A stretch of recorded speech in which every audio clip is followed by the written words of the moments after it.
Essa semana é semana para falar sobre saúde, prevenção ao câncer de boca. A Secretaria Municipal de Saúde realiza no dia de hoje o dia D de prevenção ao câncer de boca com um mutirão para a detecção da doença. E um mutirão está sendo realizado ao longo do dia de hoje em 3 unidades de saúde: o SF Batistão, o SF Moreninhas e a Clínica da Família Nova Lima.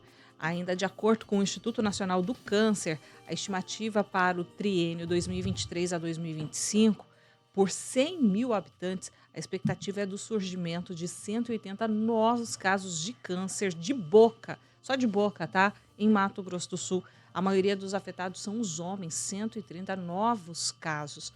Para a gente falar um pouco mais sobre este assunto e entender como a nossa sociedade está sendo impactada com o câncer de boca, está aqui no estúdio conosco a cirurgiã, dentista, estomatologista, Tatiana Ferreira Robaina, do Centro de Especialidades Odontológicas. Um bom dia, seja muito bem-vinda à CBN Campo Grande. Bom dia a todos. É, Tati, a gente tem aqui vários assuntos, né, para tratar contigo. Primeiro, essa semana de prevenção. Por que exatamente esta semana? Essa semana ela é uma diretriz do Ministério da Saúde. A Semana de Prevenção do Câncer Bucal ela foi instituída por lei e ela tem essa data específica porque ela é uma convenção já por lei. A prevenção ao câncer bucal faz parte das diretrizes do Brasil Sorridente. Então, essa é uma época que a gente separa no ano realmente para focar nessas ações que devem ser preventivas e curativas. E por que a escolha dessas 3 unidades de saúde para serem realizadas como referência aí no atendimento ao câncer bucal? Nós temos a divisão das áreas, diversas unidades por áreas. Uhum. Essas são 3 das maiores áreas de atendimento que nós temos. Além disso, são áreas que contam com equipe que já fizeram treinamento, né? A gente, na segunda-feira, antes de iniciar o dia D, nós fizemos vamos dizer assim, um treinamento, né, para afinar os olhos na identificação dessas lesões. Então, essas equipes participaram do treinamento e são equipes grandes. Então, a gente consegue dar um apoio à população e fazer essa detecção com um grande número de pessoas. E são locais bem distribuídos na cidade, né? Tem Batistão, Moreninhas, Nova Lima. Obedece mais ou menos a região de distribuição por Perfeito. distritos. Que a nossa cidade, as regiões de atendimento, elas são classificadas como distritos. Uhum. Então, a tentativa foi de tentar alcançar as diversas regiões por Sim. distritos, os diversos distritos nos quais nós temos atendimento. Né? E com muita concentração populacional também, né? Haja É, vista, a gente tem Moreninha, Nova Lima. e também são lugares para os quais a gente tem acesso mais rápido ao Centro de Especialidades Odontológicas, que é um serviço de atenção secundária. É bom a gente entender que todas essas unidades onde o dia D está sendo realizado são unidades de atendimento primário. Uma vez sendo detectadas, uma vez sendo observadas lesões precursoras ou lesões francas de câncer bucal, elas são encaminhadas, esses pacientes são encaminhados, então, para a unidade secundária, que são os centros de especialidades odontológicas, que contam com um especialista que chama-se estomatologista, né? Um pouco difícil de falar, mas que é o especialista em diagnóstico bucal, que vai realizar as biópsias e, então, oferecer o tratamento e o encaminhamento adequado desses pacientes. E aí a gente vem para essa repercussão, né, desse número do INCA, o Instituto Nacional do Câncer, tem uma estimativa aí para um triênio de 2023 a 2025 de 180 novos casos de câncer de boca em Mato Grosso do Sul, e a maioria dessas pessoas chama bastante atenção. Os homens são os mais afetados. De 180, 130 são homens. Por quê? Bom, a gente precisa discutir esses dados em diversas esferas. Uma das esferas é que o câncer ele não é sempre igual.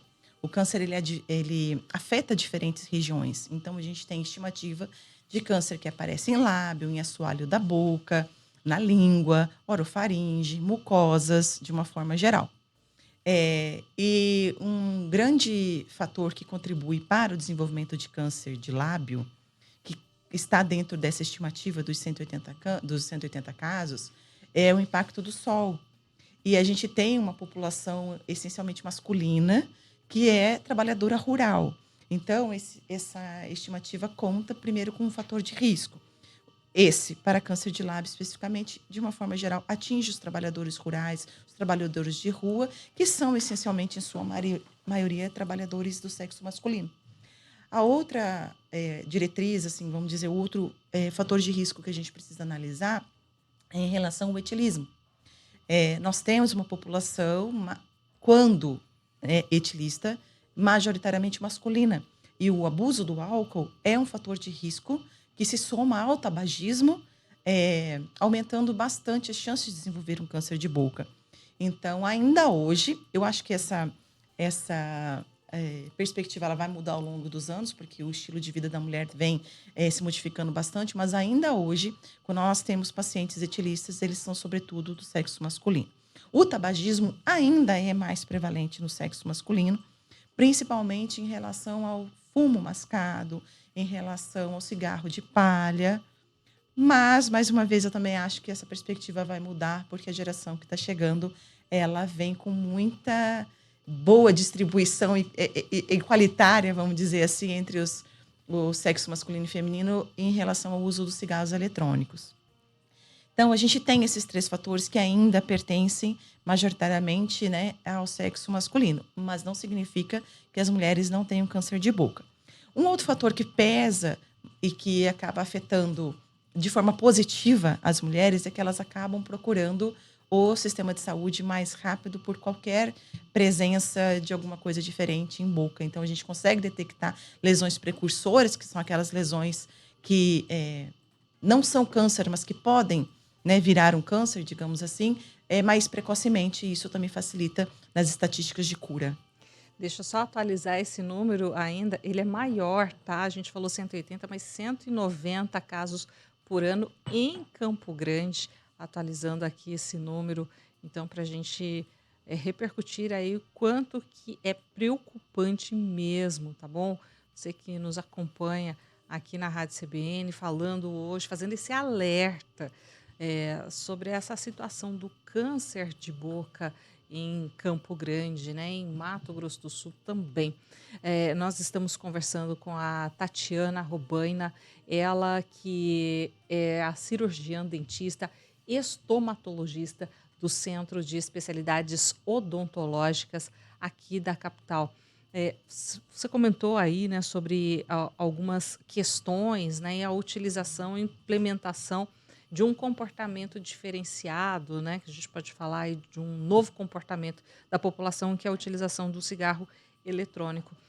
Durante a década de 90, muito fortemente, a gente teve várias campanhas, né, contra o fumo, mais especificamente. Por que você acha que a gente volta a viver um momento de alto risco para essa utilização desse tipo de produto, né, que coloca a população em risco?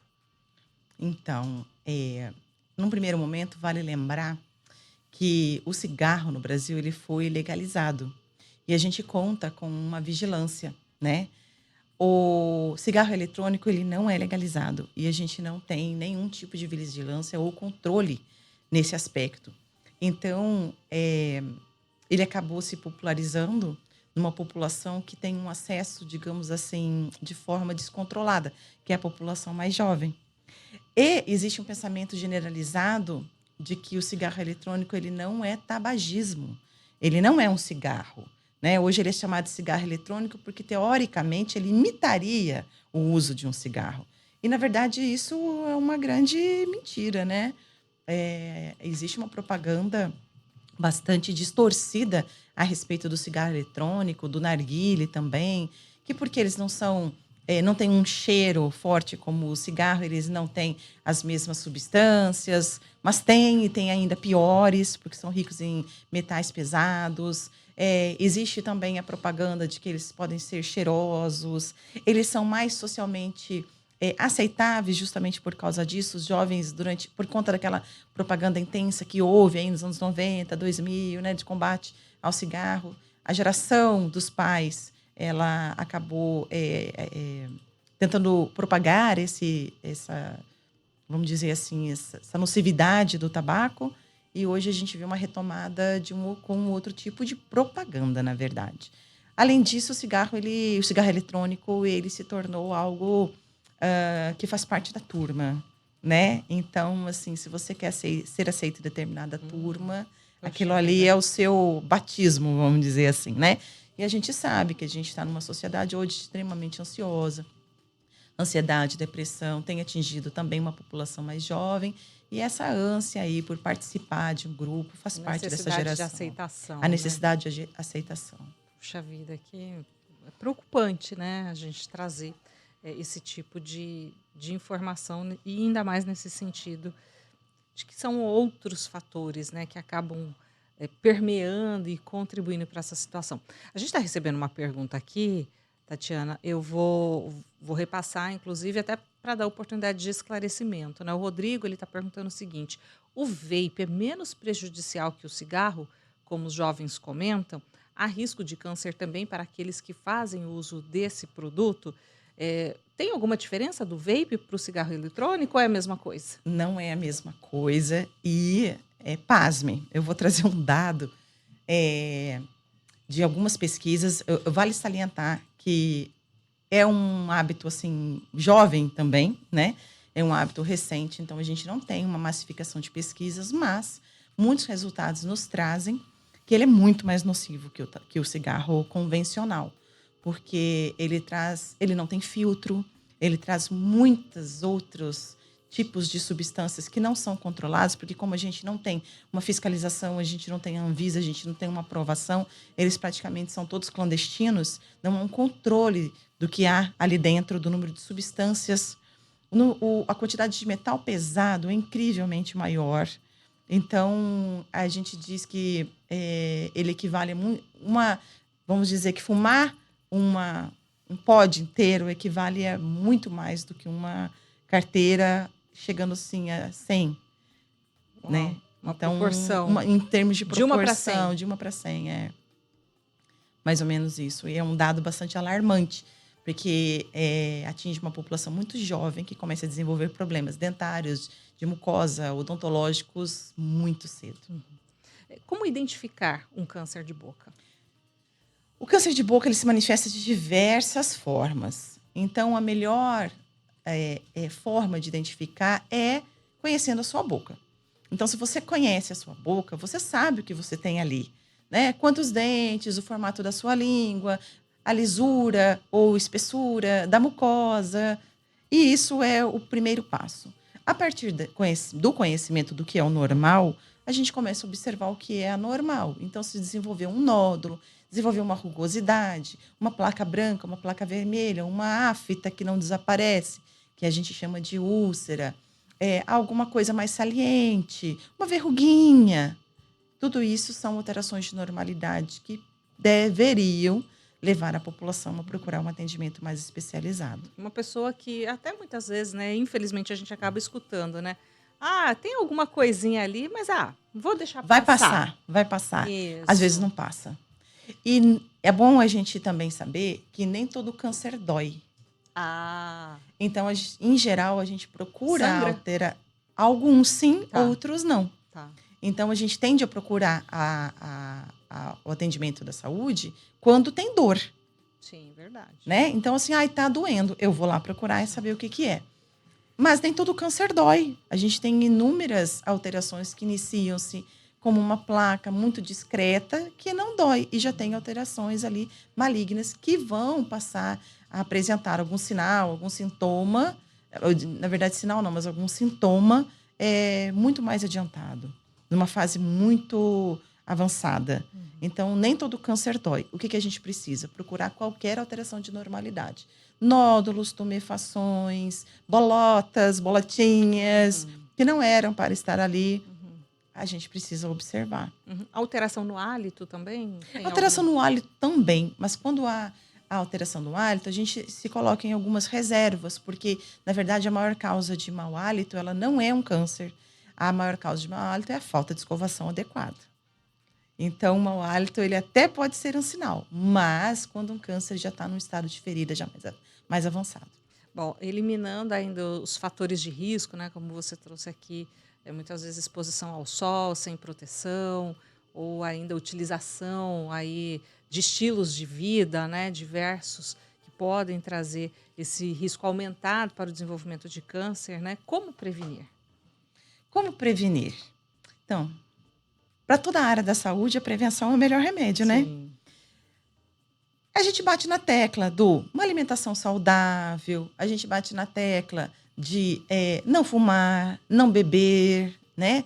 Eventualmente, mas eventualmente, não é todo dia, não é toda hora, não é todo final de semana, né? Sobretudo, utilizar álcool junto com tabaco, eliminar esse hábito, eliminar o hábito do tabagismo, prevenir doenças que são infecções sexualmente transmissíveis, por exemplo, como o HPV e a sífilis, que são infecções que aumentam, potencializam a possibilidade de desenvolver um câncer bucal. Se proteger do sol, né? Manter uma vida um pouco mais regular, aquele tripé da saúde, sono, alimentação saudável, exercício físico, isso facilita o seu corpo a combater de uma forma diária esses surgimentos também de células que podem estar alteradas. Quanto mais saudável os hábitos forem, mais difícil desenvolver um câncer. E como é o tratamento? O tratamento, ele inicia-se pela detecção. Então, tem que haver a biópsia, confirmando que há uma lesão maligna, então a gente encaminha para o tratamento. Dependendo do tamanho da lesão, do que a gente chama de estadiamento da lesão, se tem metástase, se não tem metástase, a localização da lesão, tudo isso leva a tratamentos diferentes. E os tratamentos iniciam-se, em geral, por cirurgia e evoluem para quimioterapia e radioterapia. É bom salientar que esses tratamentos para o câncer de boca, eles são executados pelo oncologista. Bom, hoje então segue o dia de mutirão até às 16 horas, é isso? Até às 16 horas. Quem está nos escutando aí, que ficou interessado, ficou preocupado, acendeu o alerta, ainda tem a possibilidade de participar do dia de hoje? Essas pessoas que estão sendo atendidas, elas já haviam um agendamento prévio? Como é a dinâmica? Para quem se interessou, para quem tem alguma dúvida, nós vamos estar em 3 pontos, naquelas 3 unidades que já foram citadas, daqui a pouquinho eu confirmo de novo. Mas pode chegar, é gratuito, e pedir para passar pelo exame bucal para detecção e prevenção de câncer de boca. É só chegar e procurar a unidade de saúde. Ok. Tatiane Ferreira Robaina, quero agradecer muito suas gentilezas, as explicações, os esclarecimentos, mas principalmente o alerta, né? Para que aí quem ainda estiver achando que não tem problema, tá tudo bem, tem um comportamento muitas vezes até desleixado ou descuidado, né? Uma hora eu vejo, daqui a pouco eu procuro. Não espere, o momento é hoje, o momento é agora. Então cuide da sua saúde, afinal de contas você é muito importante. Muito obrigada, viu? Obrigada pelo convite, contamos com a participação de todos. Quem tiver dúvida pode procurar a unidade de saúde. Só para salientar, não necessariamente precisa só no dia de hoje. Todos os dentistas da cidade, eles estão aptos, tá? Todos os dentistas das unidades de saúde estão aptos a fazer a detecção precoce ou minimamente fazer o encaminhamento para o especialista. Muito obrigada.